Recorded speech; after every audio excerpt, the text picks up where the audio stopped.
welcome everyone to the California MUFON Radio Show. I'm your host, Lorien Fenton. I'm sorry we're late tonight, folks. There was a car accident and I just couldn't get here in time. So just want you to know that we had a lot of struggles getting on the air tonight. But I've been thinking, I think I'm going to start broadcasting from my office. That way I don't have to fight this traffic. If any of you know about California, everybody spends 3 hours a night getting home and about 5 hours getting to where they got to go. And it's really quite amazing that we all do what we do anyhow. I'm actually appalled most days that I go out because I have a reverse commute. In other words, I go to work at 4 p.m. to the office, or 5 or 6 or 7 or 8, depending on when I feel like it, because I'm an independent contractor and I can go in when I want, which is fabulous. And that way I can avoid all the traffic. If there's an accident at 4 o'clock, I just sit in my house and I do some other work until 6 o'clock and then I go to work.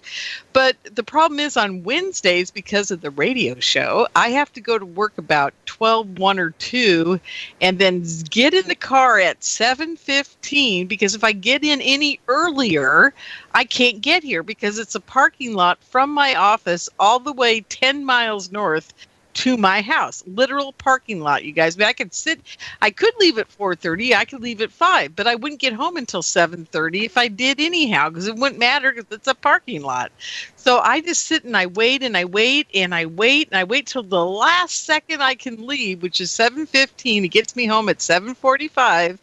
And in that 30 minutes, if all the traffic is dying down and everybody's made it to where they got to go, I can pull in the driveway at 7:45, get on the air by 8 o'clock. But tonight there was an accident. So there you go. And you can check your GPS and your navigation on your phone all you want. At 7:15, if the accident happens 5 minutes after I get out the door, then there's nothing I can do about it. And I think that's what happened tonight, because I checked about 7:10. It looked pretty good. It looked like a straight shot. Be home on time, left on time. And once you know it, I got closer to Petaluma and the traffic just stopped. So obviously something happened a little north of us, probably near Katati, if you guys even know where that is. But so we were backed up all the way, right past Petaluma. So I'm just sitting in traffic, just drumming my fingers. Thank God my guest called me. He's going, "Where are you?" I'm like, "I'm in traffic. Where do you think I am?" In California, we all live in traffic. If you can't find me, this is what I tell everybody I know. If you can't find me, I'm stuck in a car somewhere. I mean, that's just, I'm always amazed that people call me from all these states at all times of day and night, and they go, you didn't answer back, you didn't text me, you didn't do whatever. And I go, it's because I don't have any hands-free stuff in my car. So if I'm literally stuck in traffic for an hour and a half to 2 hours to 3 hours to 4, which I have done many a time here, you're not going to get me, guys. It's like the cone of silence in the old Get Smart show. Once I get in my car, I have no hands-free devices, so it's the cone of silence until I get to the next spot. So there you go. Anyhow, so that's my life. I thought you guys might want to share in my insanity for living in California. That brings me to another point. I've got an amazing rant to go on tonight, but I'm not even sure if I'm going to get to it. But I wanted to let you guys know that, I've been seriously considering trying to get out of here. But the problem is my angels have been telling me all along that I have to build this community that I'm supposed to be building, and I have to do it in Petaluma, California. I mean, it's not like they're giving me any choices. So, I would gladly move to Idaho or move back to Oregon, or, where I really want to go is outside of Vancouver, BC. I love Canada. I'd live in Canada in a heartbeat if I could. I mean, it's beautiful up there. The farming up there, that's what I want to do. I got to get back to the farm. I got to have those goats, as you guys know. I mean, that's the whole point. I mean, that was the compromise between me and the angels. It was, okay, guys, if this is what you want me to do, you got to supply the goats, man. And you got to give me the feed to take care of them, the land to take care of them, the house to live in, the art studio that's got to go there as well. plus a building to make my soap and my creams and my oils and, all the things I want to do, because it's not just goat soap I'm going to make. I'm going to make I'm going to make tinctures of herbs and things like that. Anyhow, I got all kinds of plans, and I'm going to do my pottery again and make my jewelry again. And I'm just going to go back to being the old hippie artist that I've always been. I was a dancer too. So I might even start teaching old people dance classes. I don't know. But the point to all this is, they basically have just put their foot down, or their feet, or their wings, or whatever it is that they use, and they said, "Look, lady, this is where you got to be. We're showing you the spot it's got to be." I mean, they've literally given me complete information. I know this is going to sound crazy. The piece of property that we wanted to buy, 636 acres, sold again. It sells every couple of years. I've been looking at it for 25 years. It sells every few years, and I don't know why. I'm sure I'll find out when I own it what the detriments are, but I don't want to know now, because they keep telling me that's going to be the spot. And if it's not that one, it's the one right next to it. And I know that one sells every 5 to 7 years. So it's very odd how that happens. I can tell you this, there is no way to grow vineyards on these two properties, and they're very rocky, and they're perfect for goats. So that's about all I can put on there. I don't think we're going to be growing a whole lot unless I bring in a lot of topsoil.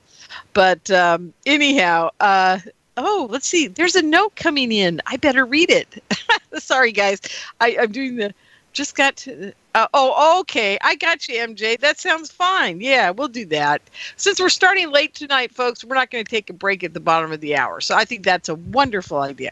So anyhow, so I know this property, they can't put vineyards in. And believe me, folks, every piece of property that can have a grape growing on it in Marin County, Sonoma County, Napa County, anywhere up here, it's got a grape growing on it. Literally. I mean, every wine grower has been over every scrap of land in California looking for a place to grow grapes. And if they can grow grapes on it, man, they'll snag it up. I mean, that's what's been going on. It's like the big grape, like the gold rush. It's like a grape rush or something. I don't know, but they're just snagging up the properties left and right. So if it's left over by now and there's no grapes growing on it, then it's rocky. It is not conducive to the fog, the sunlight. I mean, there's something totally wrong with it for growing grapes, because what's even odder is on the other side of the hill of the freeway, about less than a mile away, is a whole valley of grapes.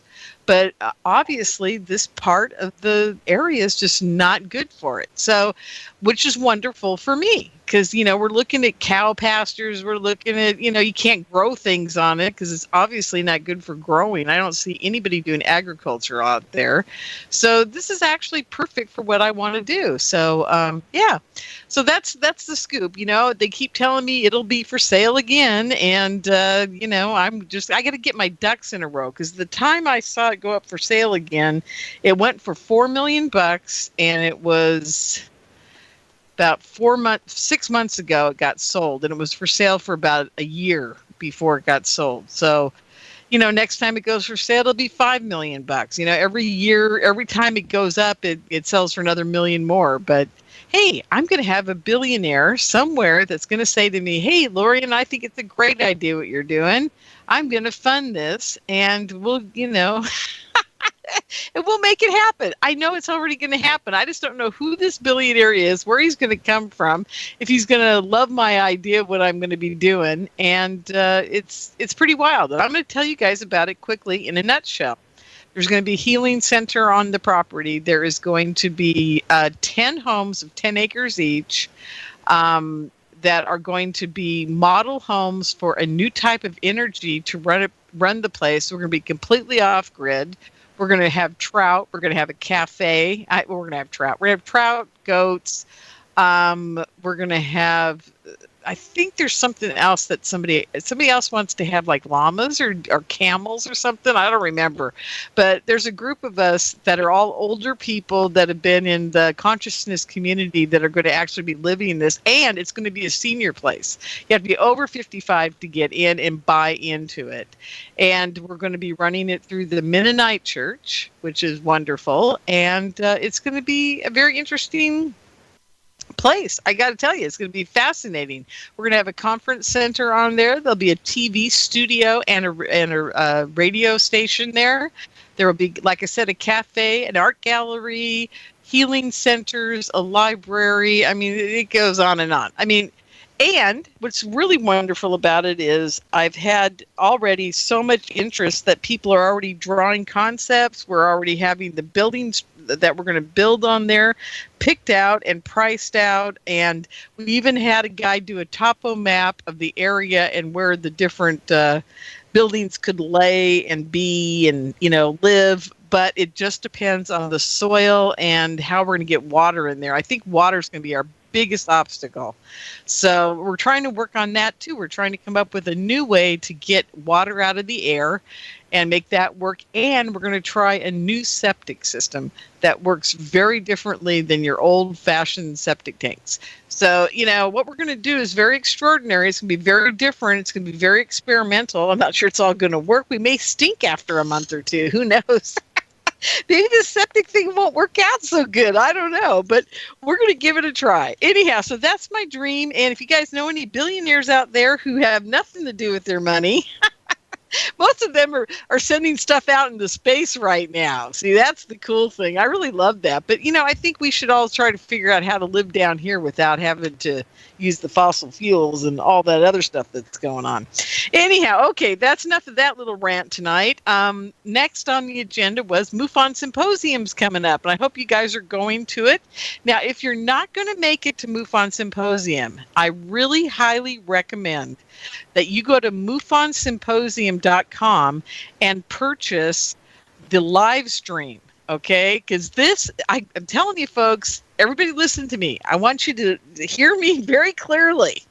There are 4 people speaking at this conference this year that are going to be going, and I say this in a nice way, it's going to be like the WWF of ufology, because Corey Good is speaking, Andy Bishago is speaking, Robert Wood is speaking, and Richard Dolan's going to be there to counteract all that.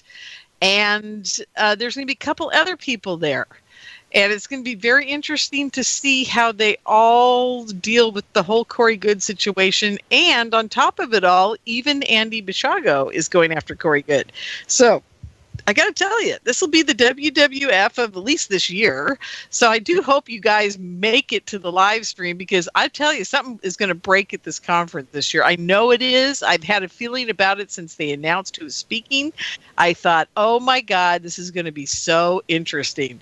So really, if you get a chance, go to mufonsymposium.com and buy the symposium live stream. Now, if you pay $79, I believe it is, on the website for your membership, you get the MUFON TV for free. If you buy the live stream and you pay the bigger price for it, you get your membership, MUFON TV, where I think Transcending Realities may show up at some point, either next to MUFON TV or on MUFON TV. I'm not sure. And that's my TV show, by the way.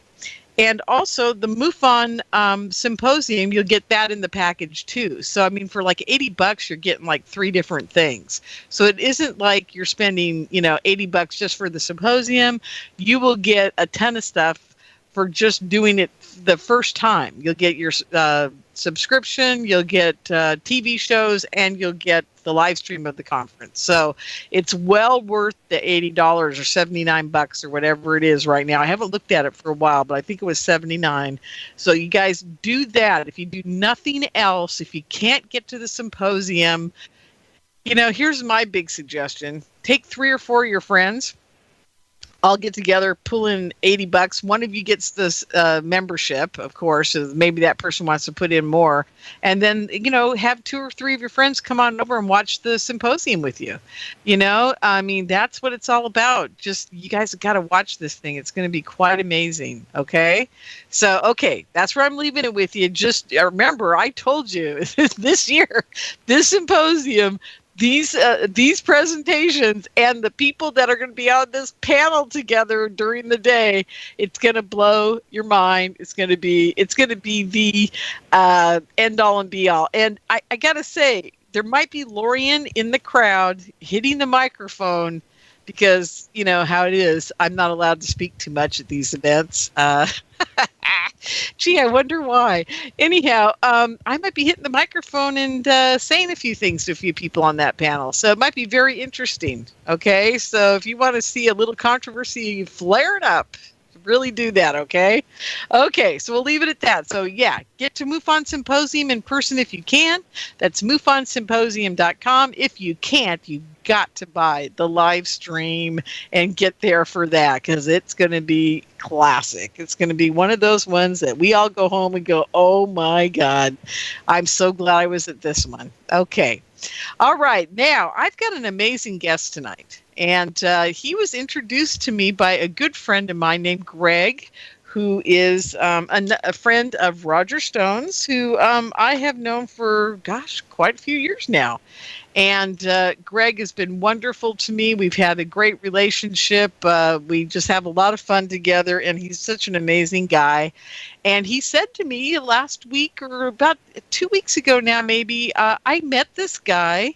His name is Trey, and he is really an interesting guy. His name is Trey Smith, and he has a website called godinanutshell.com. I want you guys all to go there. It's godinanutshell.com.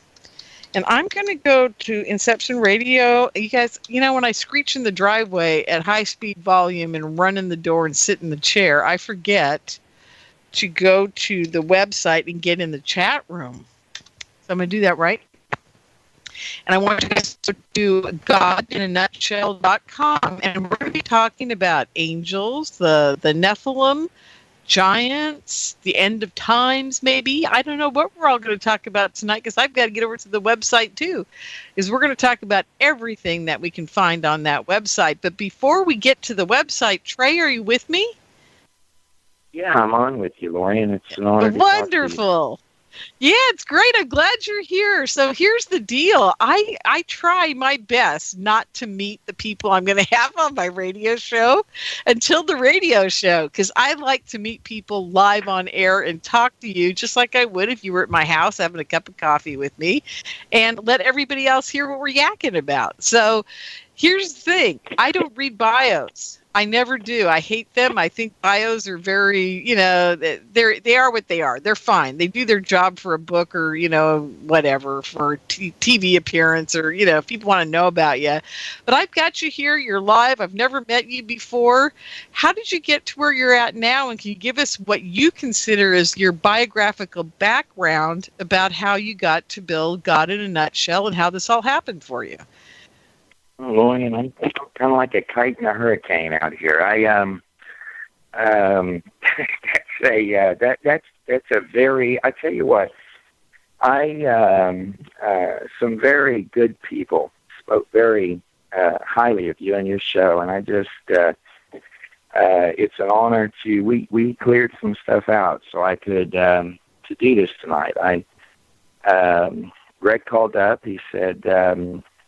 This lady is an organizer in California, and she does a battery of really wonderful things. It sounds like you pull a lot of strings. So to me on this end of the phone, it's an honor to talk to you and to be on the phone with you. How did God in a Nutshell project start? Well,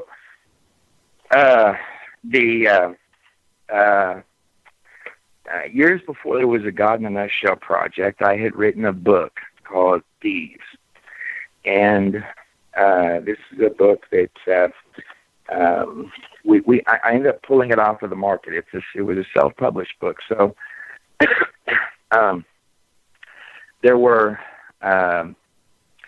Lorien, here's the short summary of what I do before we go through any of that. What I do, I make documentaries.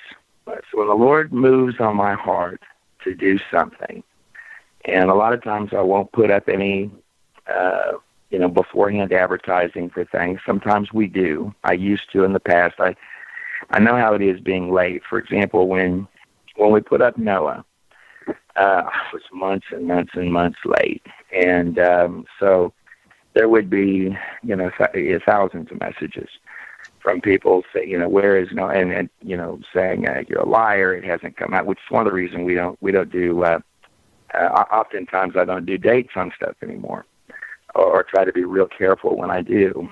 But some of the most thorough presentations that you'll find on the internet. So you'll generally find the God in a Nutshell stuff or the Trey Smith stuff at the top of these topics. So if it's the one on the Nephilim, it's the one, and that's not because I'm wonderful. It's not because, trust me, you can ask anybody that knows me personally. I make more mistakes and barely stumble my way through. I'm amazed I made it to your show tonight.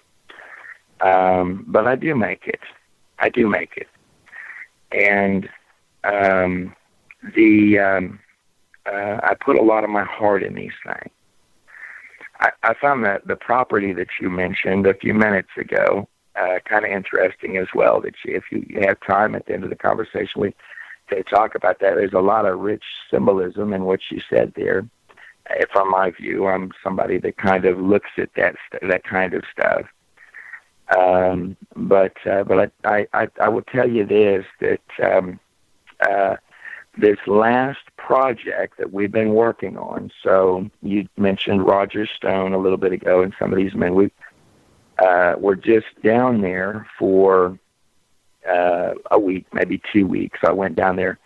A friend of mine, Rick Derringer, he did songs like Rock and Roll Hoochie Coo and these kind of things.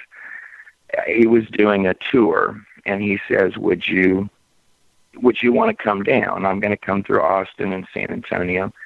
And that's an area that I've always loved. I grew up out there. I have a particular fondness for the river out there where the Guadalupe is. That's the area where I grew up. And one of these times, Lorien, I'm going to be able to ride that river and sit on a tube and do it again. I've been looking forward to that for a long time. Oh, that sounds like fun. That sounds great.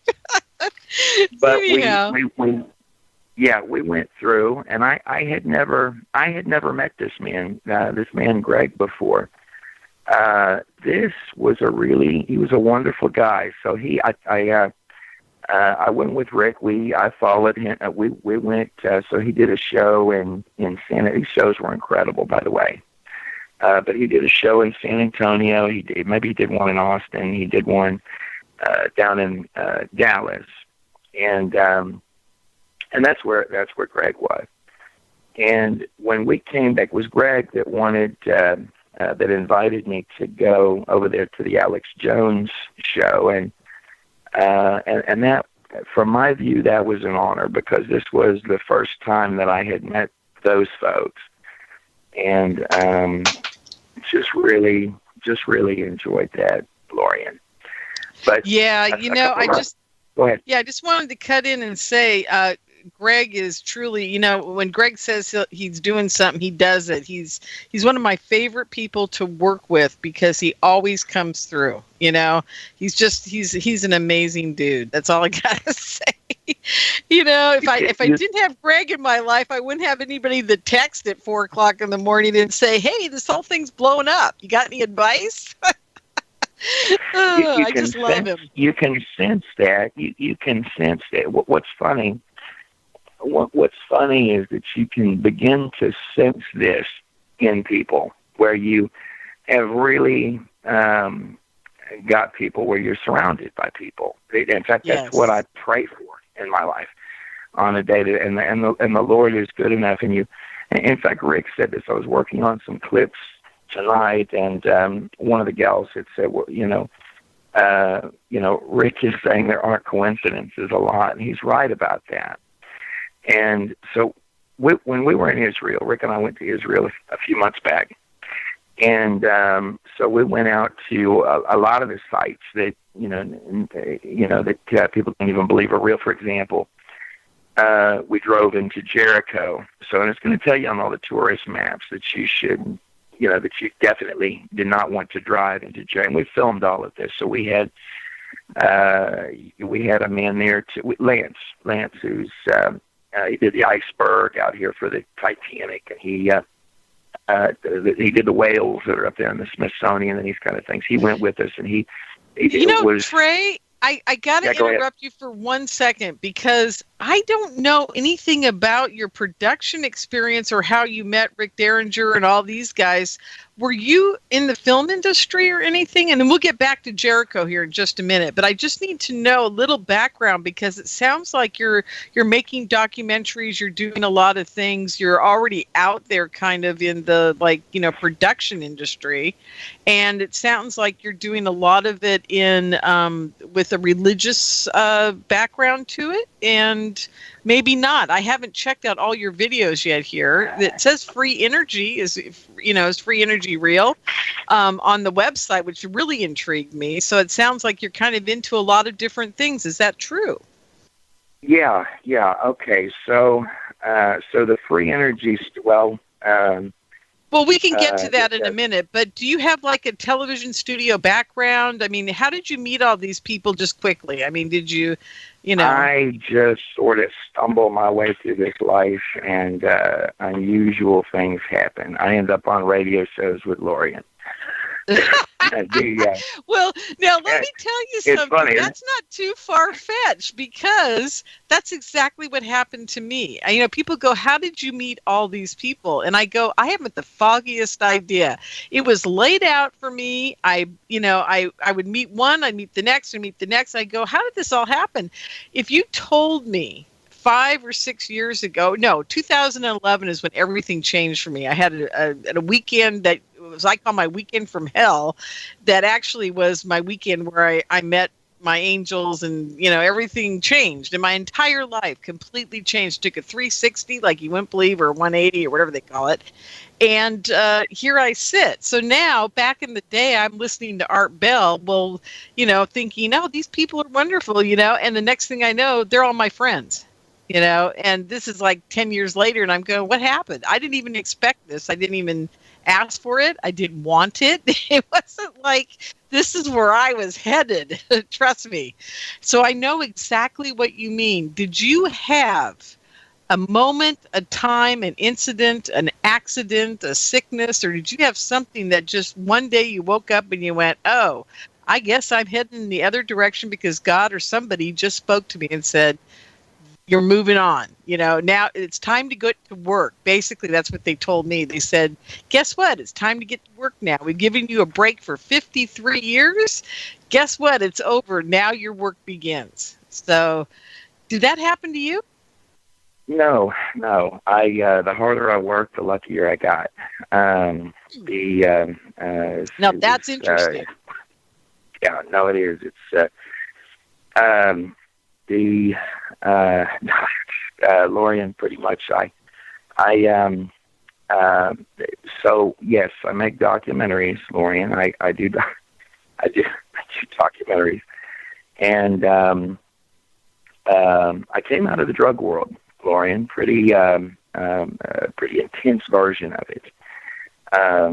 That's okay, because a lot of people have come out of the drug world. Believe me, you aren't the first one to say that on my show, which is even more funny, actually. Yeah. So anyhow, you did that. Probably most people, generally speaking, Lorien, an attack, and what that is that so if your life is attacked with something, like if your life is, you're going to find that some of the best everything here. In this place we're in, everything here, just like one of the common sayings is, so is above, so below. You hear this a lot in a lot of different groups. Everything in this place is upside down. It's like a reflection. So you have the obelisk out there at the White House that's up. So this is it's a symbol for Osiris, but you got the water there where you can see it upside down in the water. Well, That's how the systems. That's why when you look in the that's why that's what has got Alex Jones, for example, screaming. That's what our documentaries do. That's what the MUFON people have been trying to do, and that's a group, by the way, that I really have a lot of respect for, because when the UFO stuff, and there's a lot, particularly on the internet, you would go in there, and one of the things that I really respected about a few different people, one of them is Brian Forrester. I love Brian. He's great. He is for me, he would be a go-to guy for something in Peru. But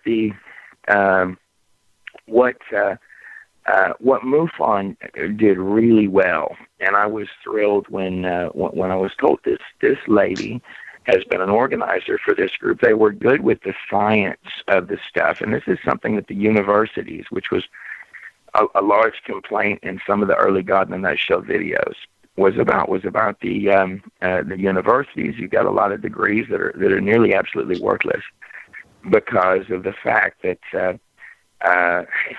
teaching things that literally in some instances don't even exist or won't exist, and the universities would know this, but they're not vetting stuff. You find this in your news that it's upside down. You find it in your sciences that they're telling you things that are upside down. You had your sciences at one point telling you cigarettes were healthy. There's good people. This week at Lowe's, you'll get great savings during our outdoor entertaining event. Get a smoking hot deal on a Char Griller Super Pro Charcoal Grill, now for just $99. That's a $30 savings. And if you're inviting people over for that backyard barbecue, make sure your landscape looks in tip-top shape with premium mulch. Now 5 bags are just $10. All projects have a starting point. Start with Lowe's. Offers valid 6/21 through 6/28 while supplies last. U.S. only. Mulch color and selection vary by location. Offer not valid in Alaska or Hawaii.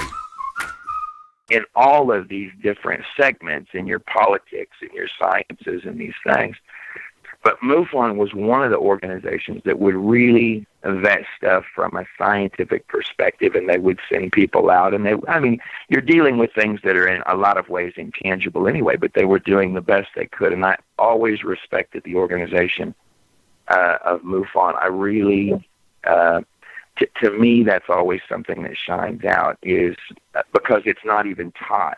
Let me give you another practical example. In the universities, in terms of things being upside down. So if you go to law school, right, everyone will complain about the justice system. Even the people that are in the justice system will complain about the justice system. Well, you're finding that in law school, they're actually, the best crook is the top dog. That's how you get the big bucks, right? Is you lie the best.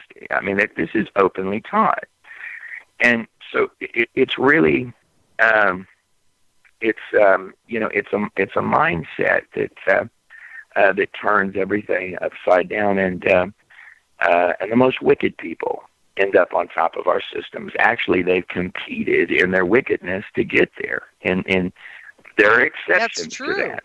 And and there's one other part to this that we've got to remember. Most of these people that achieve that level of wickedness or psychopath, being psychopaths, they're usually raised in a family that's very wealthy, sends them off to these higher educational schools that actually teach them Satanism behind the doors. And these people are groomed from birth to take over the world as we know it, and they are trained to be so different. When they are empathetic, they are scolded and scorned, and they are not taught love in the way that you and I have been taught love, and they really, it is a completely different life. It's like another whole type of human being that I can't even describe. And what most people don't understand is that is real. I talk to people all the time about Satanism and about child sacrifice, and I'm not going to get into it on this show because I have another show dedicated to that, the whole thing of mind control, Satanism, blah blah blah.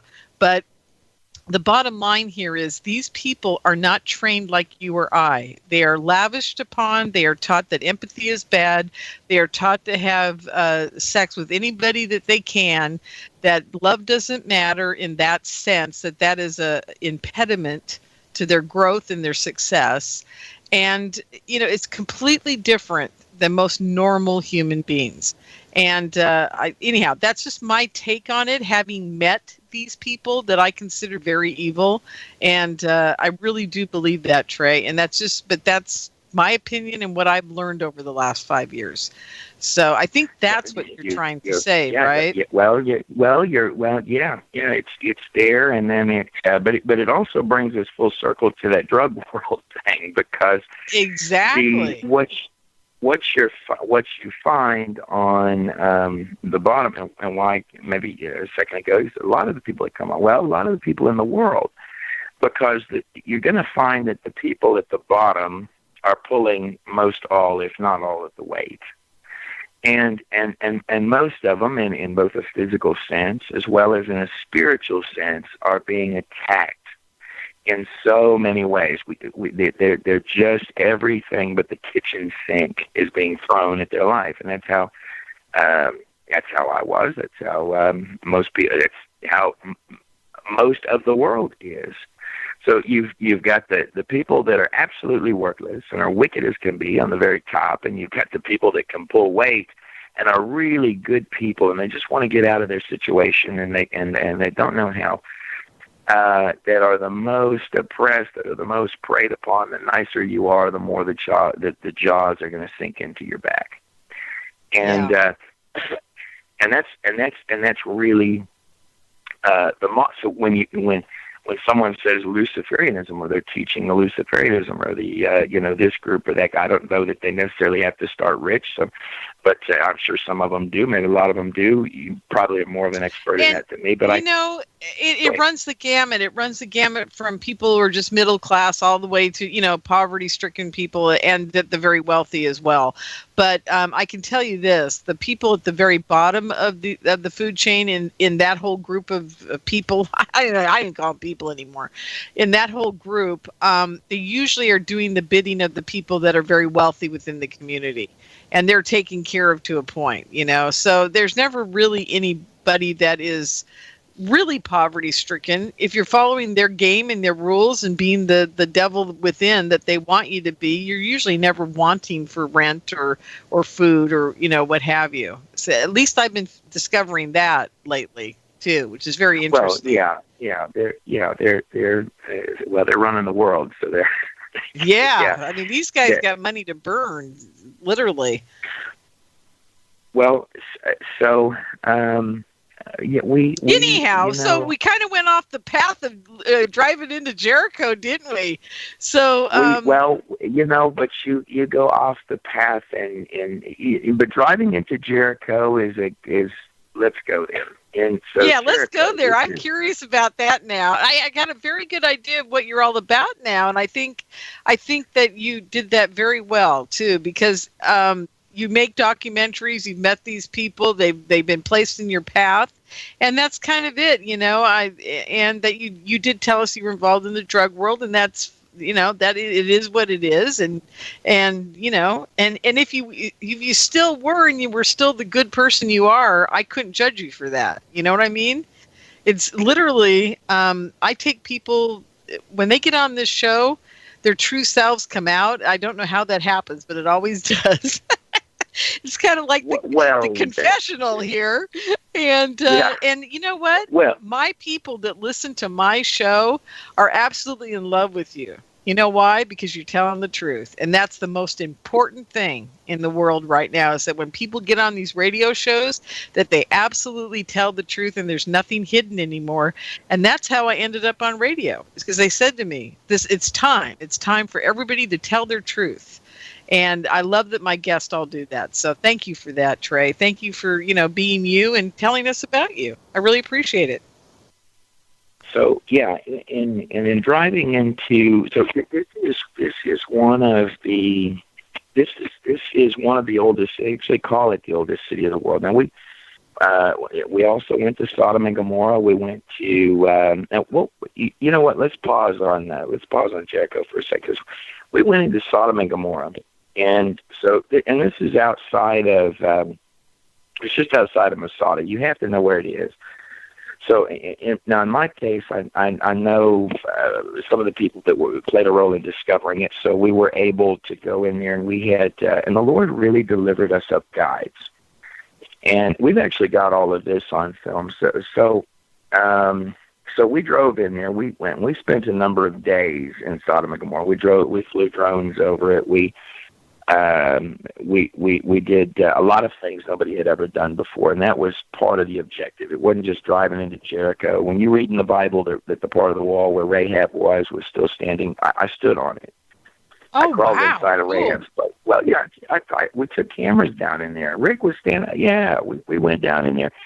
Well, we went up into Sodom and Gomorrah. Now, we only went into Gomorrah. I didn't go to all, because when you talk about Sodom and Gomorrah, it's really Sodom, Gomorrah, and then Zeboim.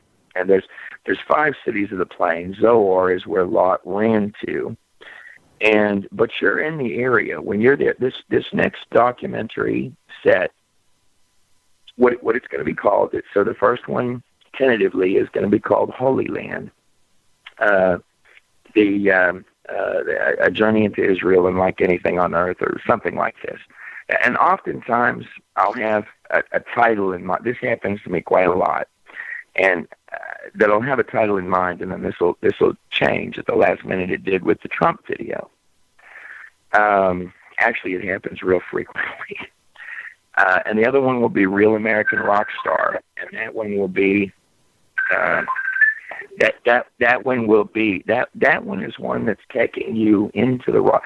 This man, Rick Derringer, of all the rock people. Now, Roger Stone, I found it interesting. When we were there at Roger Stone says this man is the god of rock, and I thought to myself, this is a really interesting term. So in the different people within these spectrums, I can tell you this, that there is no one that could have called me and I would have gone down and hung out with them and gone to 3 or 4 of their shows. There's no one that could have said, let's go to Israel together. And I would have said, let's go do this. In that sense, I just really felt like that there's a light that shines through some people a lot of people in this place. A lot of them are right out of those drug worlds.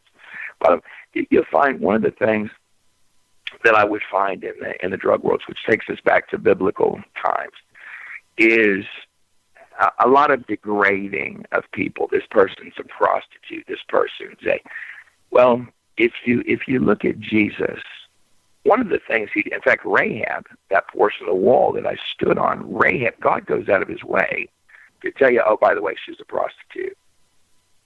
The beaten people, the people who the empire, because that's an ancient Canaanite city. This is an ancient pagan occult ritual city. This is a city where a lot of these cities, in fact, specifically in that one, they would do, just like we do abortion today, they would do the sacrificing of the babies. So, and this would be the thing they would pour a lot of their money into. This was the center object. The women were told to be proud to come bring their babies to. They do this in Islam as well. That when you see the mothers crying out there that their sons are dead, in a lot of the Islamic countries, if you see them on CNN and they did the jihad, well, they're being told you have to understand, they're living in ultra poverty.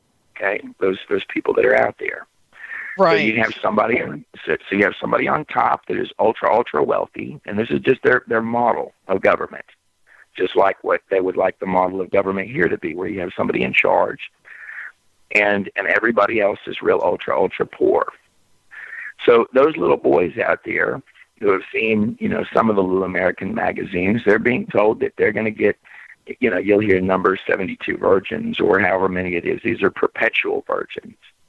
Well, this is what you'll get if you're willing to go lay down your life and die for our cause. But not only that, if you'll act now, you get to keep 12 of your brothers. Now, that's an interesting number. So 12 of your friends. Well, and you're living in ultra poverty with no way out. But not only that, if you'll act now, we'll throw in one other thing. Your mother, she gets to step into paradise if you go do this. So when you see one of these women crying on CNN or whatever that her son is dead, those are happy tears because she believes. And so, and in the text I read, when I'm looking at the pages of the Bible, when God or when Jesus says they will kill you and believe they do God a service, that's what I'm seeing in those pages. But when we were out there at that ancient Canaanite city and we stood on, or I did, I actually went inside of Rahab's place, and this took no shortage of effort because you're on Palestinian territory, and it's not like what you see on the news over here. It's not just safe and wonderful. It's safe when you're on the Israeli. You're in paradise on the Israeli property. Once you enter the Palestinian areas, and again, many of them are very nice people, very most wonderful, sweetest people on the planet Earth. It's not that they haven't been funded enough, in my view. It's not that at all. It's the model of what they're following that is conducive to that. But anyhow, it becomes very dangerous. It becomes more dangerous at that point. We went deep all the way in there. We went to those sites. Rahab was the harlot. She was the harlot. God's just gone out of his way to say there's a harlot. And Jesus, they brought the girl and they threw her down at his feet. Said, what should we do to this woman? What should we do to her? She's guilty and we should stone her. So he gets down and he starts writing it. Well, he starts writing in the sand, and a lot of speculate that he's writing what their sins were in the sand. But whatever the case, here again, here's another woman that's being accused, another harlot. You find quite a few of these. Because the most beaten, the most bruised, the most taken advantage of, these were the ones. They weren't the dolled-up religious ones that he went to. The ones that were prim and proper and were holding the temple and didn't even know when their Mashiach, their Messiah, had arrived. It wasn't those that he went to. Well, right there where you have Rahab, when the Jews crossed, so the Jordan River is right there. We crossed. We got baptized. Rick and I got baptized in the Jordan River. So you come to, and you've got to pass through. You go through a field of landmine to get there. So the road has landmines on both. There's big signs and big fences to get to the Jordan River where John baptized Jesus. The same spot where the Israelites crossed. We were actually there on the day the Israelites crossed. So you go from there, and when you enter Jericho, that portion of the wall is still there.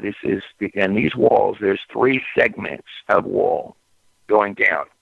And each segment is, I don't know, my gosh, it's got to be about at least 6 to 10 feet thick, maybe more. I mean, I'm probably underestimating that. It's okay. I'm a little confused. So there's like 6 to 10 feet of wall, but there's walls within walls. Is that what you're saying? No, that's how thick. That's how thick. Yes.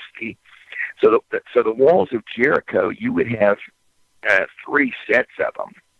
So they're going upward, like up a hill. So you have one wall, and like imagine a circle, and then a circle inside that. And so when it says those walls came down, you're talking about when it tells you this was an impenetrable city. It's not joking. So wow. It's in one of those. It's in that inner where Rahab's place is, and this is a portion of the wall that's still standing. So what you've got now in your biblical text, what it's telling you is that the Israelites went in there, and she had said, she had said, if I protect you, will you spare my life? I know your God is God. Would you please spare my life if your God's going to destroy the city? And they said to her, we will make this pact with you. But if you leave this room, then your blood is not, or your family, if you leave this room, then your blood is not on our hands. Now, and this is an unusual battle plan at Jericho. They had just crossed the Jordan River. They just you know what, over and Trey, we got to take a break, but we're right at where they've crossed the river. They brokered a deal with the woman, and now they're getting ready to go on in. So we're going to stop right there, folks, and we're going to be back in just a few minutes. And this is going to be a fascinating evening. We're going to talk about a few other things tonight, too. Giants, the afterlife, prophecy, free energy. We'll get to it, I promise. So hang in there. We'll be right back. Welcome back, everyone, to the California MUFON Radio Show. I'm your host, Lorien Fenton. Very happy to have you guys all with me here. And tonight we've got Trey Smith, who has the website godinanutshell.com. And you know what's funny about it? Trey's probably heard this before, too. It says God in a nuts hell. I was really laughing about that because that's kind of how I feel sometimes, that God is in a nut and he's left us here in hell. So I just kind of wonder sometimes, but that is a wonderful website name. So it's godinanutshell.com. Do not make fun of the name. I just happened to see it when I was looking at it and laughing. I thought it was very cute. So there you go. So Trey, you know that, right? Well, we're in a rough place, and we are. So well, we are. It's there's a portion of scripture people quote a lot where they say narrow is the path. And we stood on that street where he carried the cross. Rick commented on this.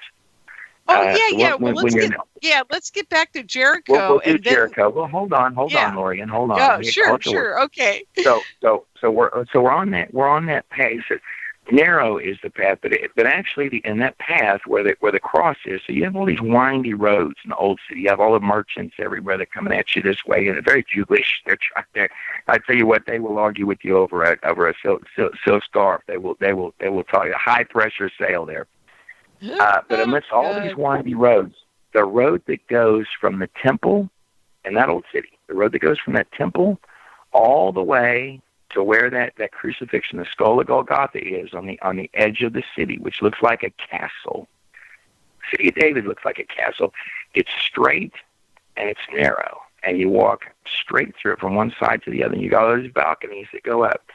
Jericho, the portion of the wall is still standing. I stood on it, so there's the good news. So all the stuff I told you in the science class, no, it's real, it doesn't exist, well, then why am I out there standing on it? Rahab, she put the scarlet, the room. They said, well, if your God be real and he's going to destroy this city, please plead with him to save my life. God apparently kept that deal. I went inside of a room. There's one portion of the wall that still stands. It contains one room and a window. The scarlet scarf, they said, put a red scarf outside the window. Of course, this represents the blood of Jesus covering that portion of the wall. The battle plan for that city was unlike any on earth. So they were to march around it 7 times. This was the battle plan. And it says in the text, the angel of the Lord appeared before Joshua. And one of the things he says, take off your shoes. You're standing on holy ground. Angels don't tell men to bow down before them. So there's limited candidates for who the angel of the Lord is Jesus. But you wanted to go talk to, I think, about the afterlife and let's just finish up quickly with Jericho. So you were standing there. Now you guys got all this on film, and you actually walked the path of Jesus, and it's in the film. And you have a kind of a preliminary name for this next film coming out. It's actually going to be 2 films, right? The rock and roll one and the I'm sorry, I forgot what you called the first one.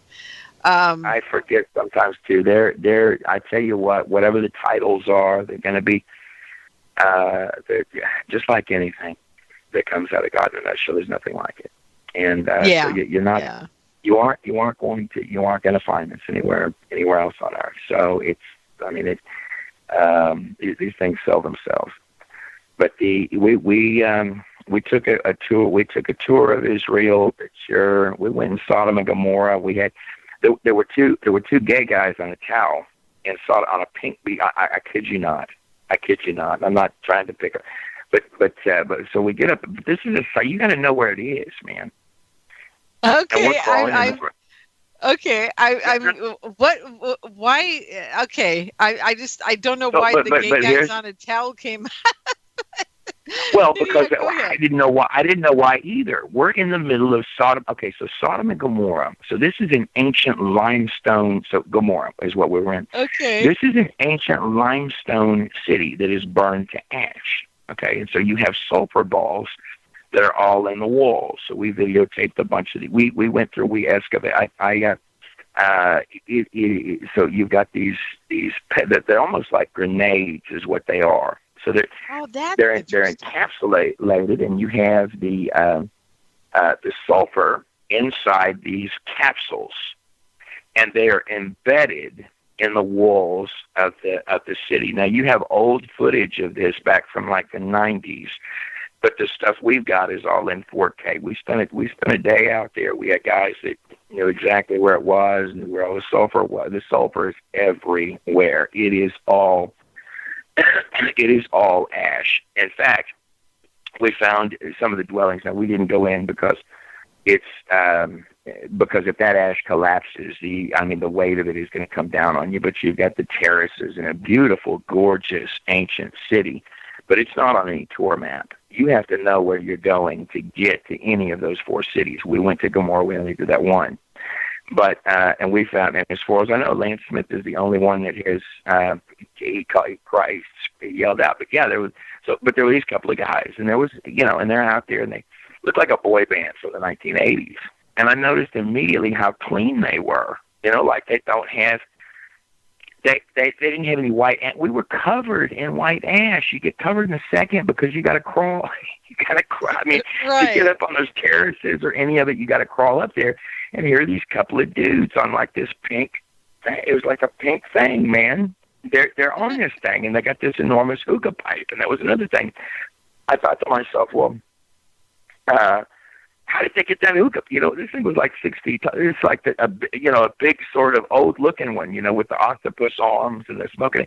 And I had to go over to them several times and say, could you guys keep it down? Because they're making all these weird noises. Weird noises and stuff. And I thought, well, it's Sodom and Gomorrah, and they're trying to, do whatever they're trying to do. And but then it struck on my mind. Well, but see, how would anybody know? I'm one of the few people that knows where to get to it. And it's not like everybody on the planet. It's not like not everybody on the planet knows how to get there, and they're all clean. And it wasn't like they were on like the outskirts of it either. They're way up deep in there. And and honestly. I'm dying to hear what you said to them. I'm just dying to hear this. Go ahead. Okay, so I went up and I just asked them if they would keep it down. They just kind of a little bit louder. Okay, so but I didn't think anything of it because we were engrossed in the filming and all of sort of things. So we came back to the car, and it's sort of joking about this for a little bit. Well, so Lance started, and I've got no shortage of footage of Sodom and Gomorrah. And walked past those dudes a bunch of times. They were conspicuously in the path of where we would have had to go. Right. In the middle of where there's nobody, and nobody goes in a wasteland. It's awful out there. If you spend a day out there, you're gonna. It's neat to go see it and all this, but if you were there, you know what I'm talking about. It's hot. It's awful. You're covered in ash. It's dirty and dusty and ashy. Yeah. And yes, I get it. I've been in those situations. These dudes were perfectly clean. Now, Lance calls up and he says, those 2 dudes that were out there, Sodom and Gomorrah. I said, yeah. He says, well, I have a bunch of pictures of where they are. He says, but I have the beach towel and I have the hookah pipe, but there's no 2 dudes on it. So I started going through my footage, and Tony was going through his footage, and we could not find. I did not have one shot. Now I've got the pink towel and I've got the hookah pipe, and Rick's laughing about. Everybody's laughing about it because there's these dudes in the middle of nowhere. Even the guy. It's just. You can hear the howling stuff on the footage. Wow. And then Rick captured a whole bunch of orbs and stuff moving around on his cell phone. Yeah, this Well, yeah, and you've got, and there's,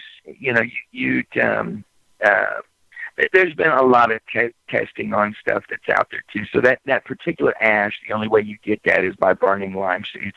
So that ash that the city's comprised of, the sulfur that's out there is like 98%, 99% pure. That's unnatural. You don't find that at Yellowstone or these are you'll see them on the thing. You could go see old images of the stuff now, but the new stuff I've got in the other room. I've got a bag of it. Lance has got a bunch of it.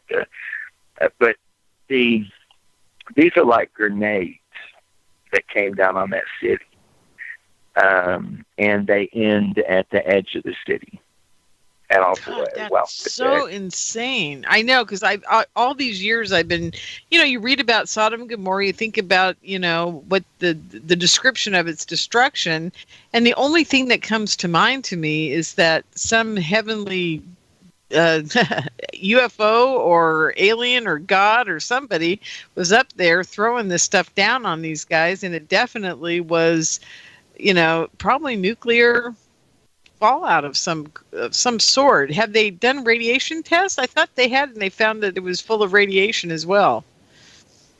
We'll show you what is done to it. It's just what it is it's limestone that is burned. So this isn't like it's burned clear through. I don't know how far deep into it's all ash. The entire thing, wow. even those homes, those dwellings, and what you're finding embedded in there are that there were so many of these, and these things are roughly the size of your fist. Most of them, some of them are smaller, some are bigger, but they're like grenades, and they're in capsules, and inside the capsule. So yeah, it's like it's a mixture of metals. Mike Hughes could tell you exactly what the metals are, but the point is that they're, it's got a shell thing. It's a really sophisticated little package.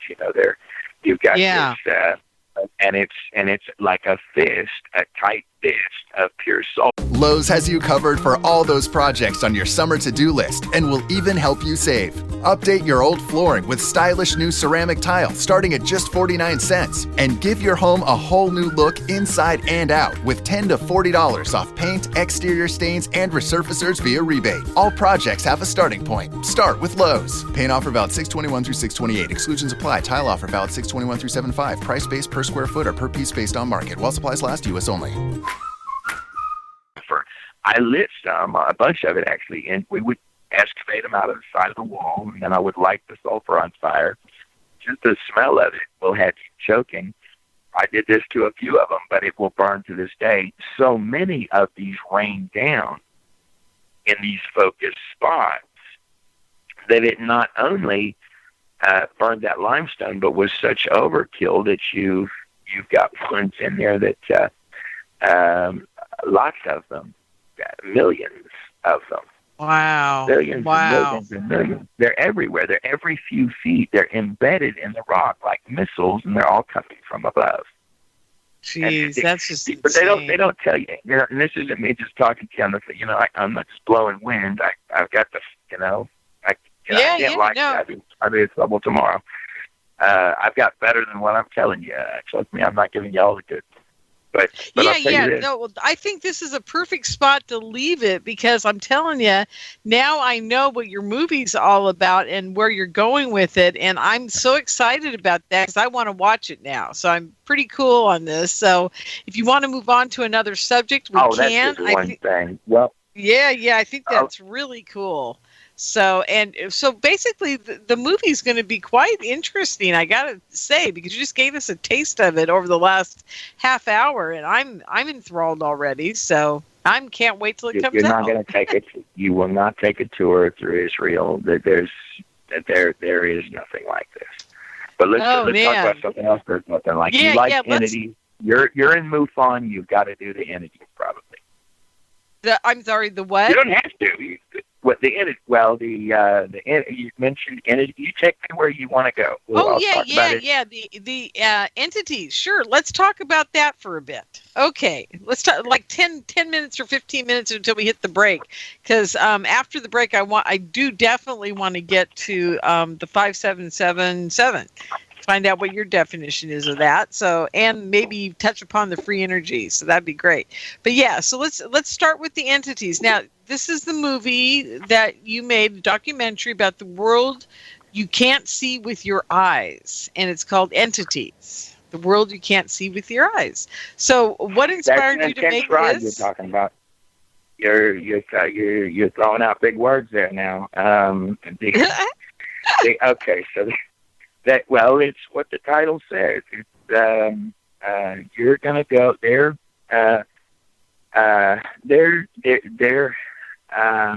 Here's where in this particular set there's two documents now, and this stuff, mind you, Lorien, a lot of the people, the reason they know about this stuff is because you just go over there on YouTube and watch it, and a lot of it comes up, but or a large portion of it. Now, when you say this stuff comes up, Trey, you're saying UFOs, ghost. What are we talking about here? Are we talking about a specific? Are we talking about aliens? All of it. It wouldn't be fun if we didn't. It wouldn't be fun if we didn't. How could it possibly be a good time if we didn't do all of it? So it's true. It's everything in the. It's everything in the kitchen sink. You're going to have a difficult time coming away from that. Without believing in the supernatural, and so all of these different terms that if you've certainly got stuff there in the skies that's coming in and out of somewhere that's been it's telltale sign all along. So you've got stuff that's stepping out of reality into people's home, and this happens more in that video. It's not just dialogues. It's not just dialogue and talk about stories and stuff like that. So in this, in fact, there's people probably from your very groups. There are some clips in there. I couldn't tell the names of people, but they're significant parties. And many that we do share who they are, because with the God in the Shell stuff, very often people say, "I'll go ahead and put my name on it," but you've got, these aren't YouTube clips that I grabbed and I like this. This is stuff where you've got stuff talking out of thin air. You've got definitely the Ouija boards moving stuff. That's an easy one. You have entire conversations going on. In fact, now that I'm thinking about it, I need to, because I put clips of the conversation with an entity that some people had actually out in, I think they were Missouri, but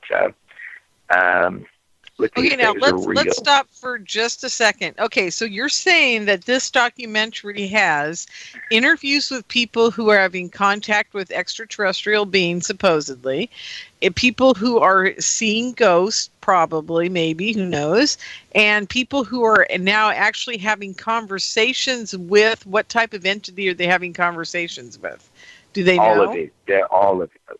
Well, now there's a question that's a good one. There's a question that these documentaries, really all of my stuff, poses, because once you get through the rigmarole of establishing that you've got a whole bunch of stuff here that you really don't understand, so you can call it this or that or the other thing. It's a demon. It's a this. It's a that.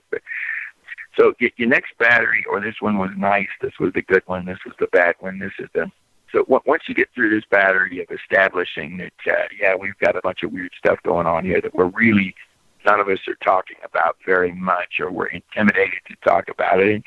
And you're probably going to find it's one of the reasons the shows, like the show you're doing, show that the Coast to Coast AM, Art Bell, wonderful man, by the way. I wish he would not have. I don't know. I'm hoping he's doing great. But I don't want to get sidetracked on that. But once somebody comes into the reality of that you're dealing with a situation that is larger than yourself, and things can really step out of thin air and say hello. They can even have conversations with you. Oh, yeah. little deal cutter guys that some of the rock stars talk to. Here's the thing, is that the next battery of questions is the one that gets posed a lot. Who are we? Where do we come from? What happens next? These are the same questions that a person would ask if they woke up in a ditch. But they're generally the last questions that anybody asks in their entire life. Literally, people are distracted. These are the most important questions of all existence. Everything else here will fade. But those three questions. You didn't choose the game, but you are playing. You're on the board. And there's clearly other things that are interacting. So the question that's posed, I think one of the things that the people like about, and the people really appreciate about the God in a Nutshell stuff, no matter where they come from, is that we really are not forcing a belief on you. I'm a Christian, but I think that a lot of times a person can get so bedazzled that something stepped out of thin air and said, let's have a conversation, that they forget to ask, why are you talking to me? Why did you need to talk to me? Why are you wanting to guide me somewhere? Why is it you can't do this on your own? These are all important. These are the same questions you'd ask if anybody else with a sales pitch showed up on the doorstep. And that's I firmly believe and think it can be really established that there are two different voices in this place, and they're both movers.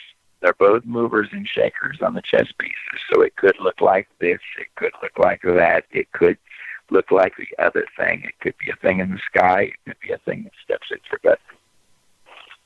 Right. So the question I have is, do you break apart within the documentary where you believe these entities are coming from, why they're visiting, and what they're doing here with humans? Those are the three main questions anybody always asks, and especially in a documentary. I mean, I think they try to get to those answers. So, do you touch upon those? Well, we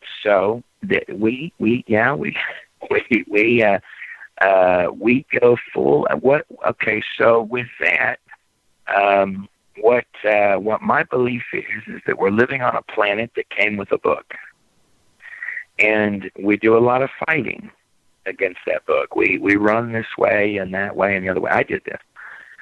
My Lord, I did this. I robbed a TV pastor one time, smashed a Cadillac right through the gate, took off all his electronic doors, took off with his. But I told him in return. I said, later. He actually paid for his son to go to his mother's funeral, which really bothered me that Mike couldn't do that for his son. But well, now that's interesting, because now, do you believe? Now you're bringing up a very interesting point about demons and the jinn and other entities that don't necessarily have our goodness of our life and our hearts as a focus of where they come from. Because one of the great things about doing this radio show is that I get to listen to people like you who have all these hypotheses on where they come from. But in the end, I wonder if they aren't all children of God as well. Do you ever touch upon that in your documentary too? This is where a lot of this is actually covered in the text that we have. So the pages that we have here, and these would begin and extend to include, I would argue, with Enoch. And the reason why that's establishable is because there's a certain prophetic language within the pages of. So 70% of those biblical texts are prophetic. That's what they are. So this is an authentication method of the text. What it's doing is it's telling you, the author of those pages is not the guy holding the pen to the papyrus, because it's telling you the future in advance. That's part of its authentication method. Largely, it's doing... That's true. Yeah. So go ahead. I'm sorry. I wanted to interject that what you're saying absolutely is true, especially about Revelations. And if you even look at the book of Enoch, or you look at those old scriptures, we're actually reliving that again in a very parallel way right now. So the place is largely, and God's Lord, you this way and that way or the other way, but everything here is done in measurements. In fact, music. God loves, one of the things that moves people almost like God does is music. Like the whole place is made out of sound. And that's not me telling you. You probably had a jillion people on your show say the same thing. Music is a very interesting modality, and I say that in a weird way because it's much more than music. What people don't understand is that the frequencies that music creates can be frequencies of all different types of different emotions and feelings, and entities from other places use different types of musical frequencies. Like, I mean, for God's sake, as I tell everybody, remember Close Encounters of the Third Kind? It was all based on musical notes. That's how they figured out how to contact these people and communicate with them or the other entities. And my favorite scene in that whole movie is when all the Indian people are out there, doing the tones, and then their hands all point up at once to the sky. And it was so profound of a moment for me that I realized that music, sound, all of that can influence many dimensions, many levels, and complete resonance of our mind. We may be able to connect with God through music. I think music is an amazing tool that is well overlooked in our society. Anyhow, I had to throw my 2 cents in, Trey.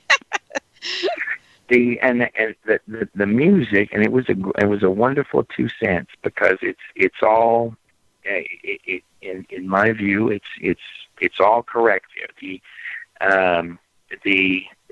The Lord is okay. So that music is made of numbers, whether it's eights or whether it's halves or whether everything here. Trey, I'm sorry. I got to interrupt you again, my dear. I'm so sorry. Guess what? It's time for our last break. So we got to take this break, and we'll be back pretty quick, folks. I promise you. We won't take a long break, but just a little one. Because I got these commercials I got to play. So we're going to do that.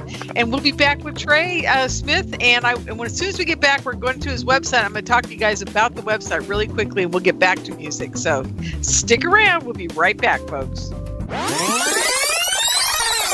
Welcome back, everyone, to the California MUFON Radio Show. I'm your host, Lorien Fenton. We're back. It's the last segment of the show tonight. And I just want to say thank you to Inception Radio Network, Michael Vara over at Late Night in the Midlands, and also Dave Cruz's network. I'm not sure what they're called. I can never remember because I don't have it in front of me, but I think they're replaying the show as well.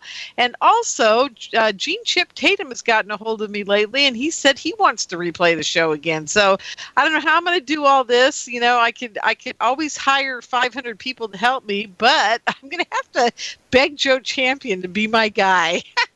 He's going to have to start helping me get these files out to people, because I can't believe how many people want to replay the show. And I'm very grateful. And I want to thank Inception Radio Network for letting me do so. And I want to thank these guys, Joe Champion, MJ Lucas, Bob Tarmac. I want to thank the 3 of them for putting up with me all these years as we've known. And as we've gone along, it's been a wild ride, and I love them. And I just thank them so much for letting me be here. So thank you, Inception Radio Network. And by the way, you guys, get the app. Be sure to get that app on your phone and become a member of the Insiders Club if you can. All right. So, okay, back to, one other thing I didn't say tonight, you guys, I did the whole spiel about the MUFON Symposium, but my thing, get to the MUFON website, MUFON.com, MUFON.com, get to that website, go to your state, knock on the door of your state director's email and tell him you want the meetings to start happening, okay? Be sure to do that. That's my whole thing with a MUFON right now, is that we've got to have meetings in every state every month, and we've got to make sure it's happening, okay? There's a very important reason. I wouldn't be doing this. I wouldn't be harping on it. I wouldn't even be here talking to you if I hadn't been told that there's a very important reason for all of us to find each other that believe in all the things we believe in, okay? So just remember that, folks. I told you here first. 5 years from now, you're all going to go, God, Lorien told us to all find each other. Gee, we did. Oh, I'm so grateful. I mean, maybe it'll turn out that way. I sure hope so. That's what I'm being told. So do it if you can. I'd appreciate it. Okay. And let's get back to Trey Smith right now. And here's what we're going to do, folks. I want you to get to Trey's website. It's very important you go there. I want you to start looking over his documentaries. We've been talking about a few of them here tonight, but it's super, again, important that you watch some of these documentaries. And I think Trey has a very good idea of what's going on. He talks about the Nephilim, dinosaurs, giants, free energy, the afterlife, entities, which we were just talking about right now. And I mean, there's so much here. We could go on for 6 hours, but I want you guys to go there and definitely, check out his documentaries. I think they're very powerful. Okay? So that's it. godinanutshell.com. godinanutshell.com. Okay, Trey, are you with me? Yeah, I'm still here with you. Okay, wonderful. Okay, so now we were just talking about the entities, and you were talking about how they come through, and we were on, and I can't remember where we just left off, though. It was important. Darn, why does this happen to me? Well, they just walk through. But I don't think anybody on the planet can say, they do. It just steps through. That's where I was. I was at what kind? You guys, I'm sure in all your documentaries, you wrap things up in a bow at the end, and you give people some things. Well, no, there's not there's not quite a bow. There is a bow in a sense. Things in this place are as simple as you want them to be, or as complicated. You could think about how does something move something across a room? How does something step out of thin air? You come up with a lot of complicated reasons for that and speculate about it until you're blue in the face. But the fact is, something stepped out of thin air or something. So the next set of questions becomes, why did that happen to you? And this applies when we started the conversation. The people there's this entire place is couched in a spiritual condition, and there are two different voices in this place. One of them's real loud. So it's part of my complaint with Mike, who, by the way, he's did a lot of wonderful things. The guy I robbed the safe from. I don't. Over time, your hearts change. But there's a term in the Bible that they went the way of Jeroboam. And every good gift in this place, so there's certain things that God hates. He hates pride. That the fruits of the Spirit are listed for you. They're love, joy, peace, patience, self-sacrifice, You'll find some of the most religious people the religious people that crucified Jesus. It wasn't the atheist. Wasn't this setup? What wasn't the Muslims? It was the religious people. They're the people that were looking for him. That's true. The very people that were supposed to be looking for him. And so what was the difference? If you're looking at Cain and Abel, okay, Jesus said, I'm the way, the truth, and the life, right there in the garden. So he keeps saying this, I'm the way, the truth, and the life. No man cometh before the Father except by me. So we're waiting, and we're waiting for a good king. That city, Jerusalem, is a castle. So in this place, we've had a lot of wicked kings. A lot of them. We've had some good ones, but even at our best, we're wicked. That's what those pages are stating. That's what they're saying. Even at our best, there's a way that seemeth right unto a man, but the end thereof is destruction. So, but we were talking about part of these documentaries is figuring out how do we establish what we're listening to? Because one of the things those pages, what Jesus is stating, and right there in Matthew 24, the disciples say, "What will be the end of the age and the sign of your coming?" The first thing he says See that no one deceives you. That entire chapter of text, what you're going to find when you look at those pages, particularly if you look at it through my stuff, is that the more you look at those words, the more seriously you're going to take not just each paragraph, not just each sentence, but every letter right down to the yots and tittles, because they all have meaning. That book is authenticating itself to you, but it's not screaming to you with Las Vegas style lights, because the God that you're reading about is a perfect gentleman, the same God that gave you 2 trees in a garden. One that said, "You shall be as gods." Right? There were 3 arguments there in the garden. Right? So so Eve saw that it was attractive to the eyes, that it was good to make one wise. That's what Solomon wanted. Right? So it's like a real good thing, the wisdom thing. A lot of people praise Solomon for this. Oh, well, he asked for wisdom. In fact, Mike wrote a whole book on it. The TV pastor who I took off with his safe and ran to Mexico, that was his whole kick. That was his whole thing. That's interesting. Let's not get on that for a second. That was his whole kick, was Solomon. Okay. He idolized Solomon. He idolized Solomon. But see, Solomon's father, David, it was a good king of Jerusalem, where Rick and I were a few months ago. What David told his son is to ask God for 2 things: a heart after God and for wisdom. And when the word demon means like the things that, you see these things coming back and forth in the skies, you think, wow, they must be really smart to be able to do that. They must have a lot of knowledge. Well, that's what the word demon means. They're incredibly smart. Jesus is telling you, Enoch is telling you, all those texts are telling you, not only are they really smart, but they're really smarter than you, and they're really going to try and deceive you. And now you're talking to people that are saying that they're stepping out of thin air with sales pitches. And I don't care what steps out of thin air, it's sales pitching. Now, there's guys like me that wait for a better deal, and then there's other guys that will chase all over the planet because they found their guides. I think it's important. I think it's important to always see, when you pick up a telephone, it's important to find out who you're talking to. And that's important in a spiritual sense, in a physical sense. So you've got a book.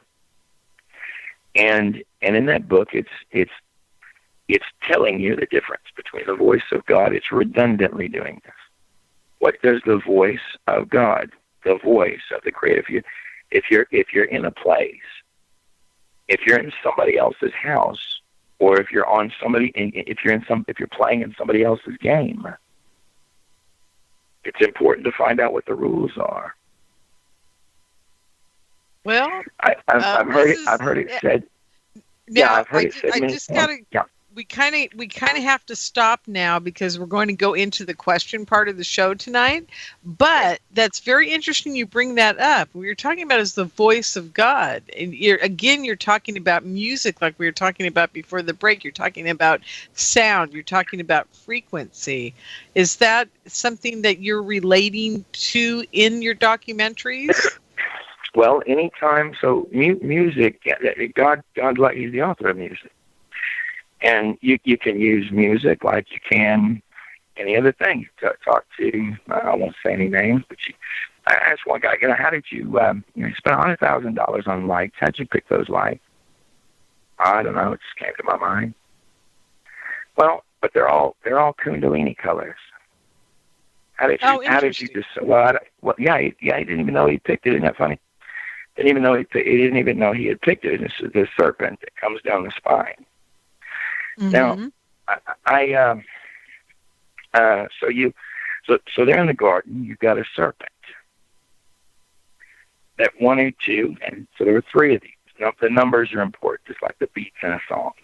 Okay. So those are mathematics. Right? A temptation, just like the temptations on the mountain. It was good to make one. It was attractive to the eyes. It was good to make one wise. And the last one, you shall be as gods. And this sales pitch still works today. And this is the choice. So each and every one of us, in my view, is standing beside this tree, but between these two trees at all times, and we get to pick if we submit to a king, if we submit to our Creator, or if we don't. And so this is, and I've made my choice on that. But you're dealing with every. Trey, yeah. I gotta cut you. I gotta cut you off here for just a second. It's very interesting you said we're standing between the two trees making a choice, because if you go into the Kabbalah, the Hebrew Kabbalah, and you look at how they started their history and the Old Testament and the whole bit, they had the pillars of life, and they had the God in the center, and they have the angels surrounding them. And it's very interesting that you've equated that to two pillars, two trees. And this is very ancient. There's always been this veil over our existence here, that talking to God is very difficult. But what people don't understand, that talking to God is very easy once you've accepted the fact that there is another realm. And in that realm are your choices. Choices are truly the key here. And you have to make that choice to pick up the phone and call God. And there's many ways of symbolism, many symbolic references in the Bible and the Hebrew Torah and a lot of the other religious text, actually, that talks about how you get to make that phone call to God. And I think you just touched upon it. You're at that place. You have to make that choice. You have to pick between good and evil, yin and yang, one tree on the right, one tree on the left, one tower here, one tower there. I mean, it's all basically, you're in the middle and you've got to make a choice. You can't stand in the middle forever, because being in the middle means that you have not committed. And I think that's what you were just trying to say in an interesting way. I mean, that's just what I'm picking up from what you're telling me.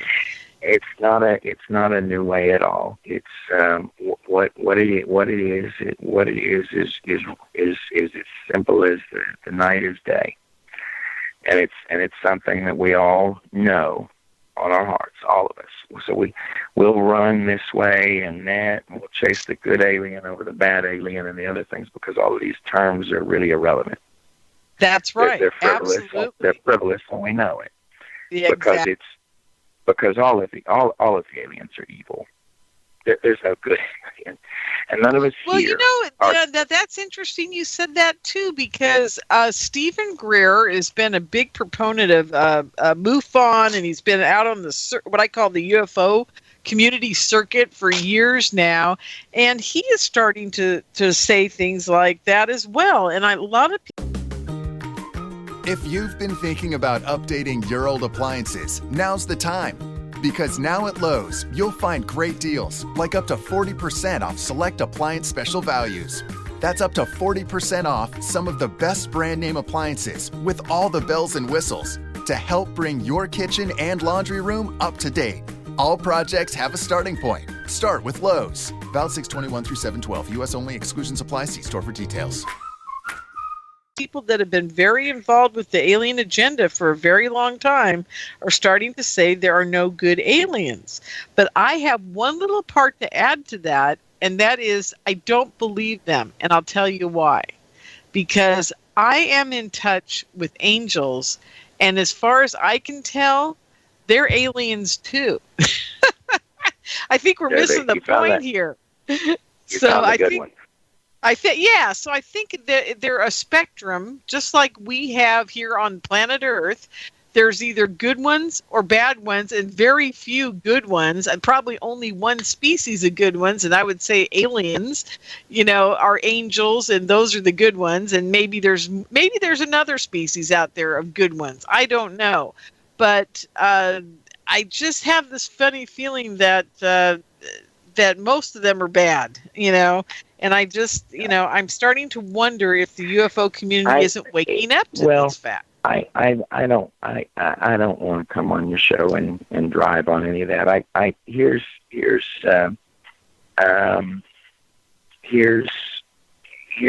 yes, God works through numbers.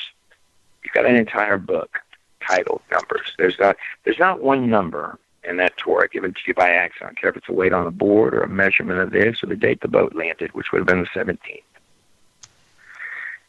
There's not one number out of play. You got a whole book in that Bible called, and it's real tedious and technical to read. You begin doing the math on what was laid out there, and God can look like a real pain in the rear end. You say, why does he want me to do this?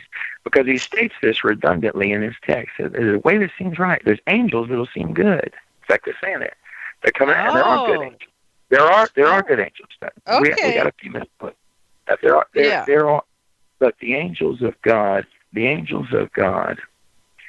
I can tell you this, that there, when you're doing the math in the book of Numbers, when you're laying out all these tedious instructions that God gave to those Hebrews because he wanted them to be holy, that means set apart. If you do that math, what you're going to find is that was a cross out there on the desert floor. It was wandering around for 40 years. So at night, and you would have seen that, it would have been a glorious thing to look at from the sky. It would have been a cross. And the symbol of the Tav, what they were to put on their doorposts on the Passover. That's the same day that Jesus died. So that cross that they were doing with the lamb's blood, it wasn't goat's blood, it's lamb's blood. They were putting on their doorpost. It was the blood of the lamb. It would have been in the shape of the Tav. It's a cross. They're painting on the doors. When the angel of death came through. When you look at the day that Jesus, so they're in Matthew 25, or in Daniel 9:25, and Daniel says, I don't even know what I'm writing. Oh, I know that. I don't know what this. Yeah. I don't know what this means. So how do we know when we're scribbling something on a page who wasn't speaking? But Daniel's case gives us some math. Right? Know and understand this: that from the time that the Mashiach, the King, comes, from the time that know and understand this, that from the decree to build and restore Jerusalem, that would have been the decree of Artaxerxes, until the Mashiach, the Messiah, comes, will be 69 weeks of year. And this is explained earlier in your text what that is going to mean, but that's going to come out to 17,880 days. Okay. If you do the decree of Artaxerxes, and you know the date for that coincidence, you find it strange. All these biblical artifacts stay in place. The other ones fade. Like somebody wanted you to find that. But you can do the math on it all the way up until the day that Jesus looked at the disciples, and he says, go and get me that donkey. And they said, well, how do you know it's there? He said, that donkey was prepared for me before the worlds were formed. Interesting. He gets that donkey and he rides into the front gate of Jerusalem. This is the only time in the text that he allowed the people to declare him out as king. So many times in the text you see they wanted to declare him king because of the miracles. And he says, well, Jesus vanished into the crowd and he was found no more. But except for on this one particular day that he rode in to the front gate of Jerusalem. And this is the precise date that Daniel gave the math for, more than 500 years in advance. And there are hundreds of examples of this in that text. In fact, okay. Well, you know what? This is extremely fascinating, and I am hooked. I am going to be buying your DVDs because I want to watch this, and I want to see how you came out with these different hypotheses and conclusions, and the whole thing about the numbers absolutely is stunning. And I want people to know that there's a lot of very interesting information out there recently about how numbers and frequency are actually maybe how we break into other dimensions and other portals to other places. And I'm beginning to wonder if that might not be how we get to where God lives. If God does live somewhere, maybe this is how we do it. And like I said, you got to pick up the phone, folks. You got to make that decision that you're either going to be in the battle, because Trey, as you and I both know, being here is not necessarily something that you can just do as a spectator sport. If you're really in on it, you guys, whether it's with the UFO crowd or the conspiracy crowd or the JFK crowd or whatever crowd you're in, or if you're into politics, if you're into whatever, there comes a point where you have to decide what is the good, the bad, and the ugly of the situation you find yourself in, and are you going to get on the right side of it and make it a better existence for everybody else on this planet, no matter where you're at in your, in your struggle to get to the next level.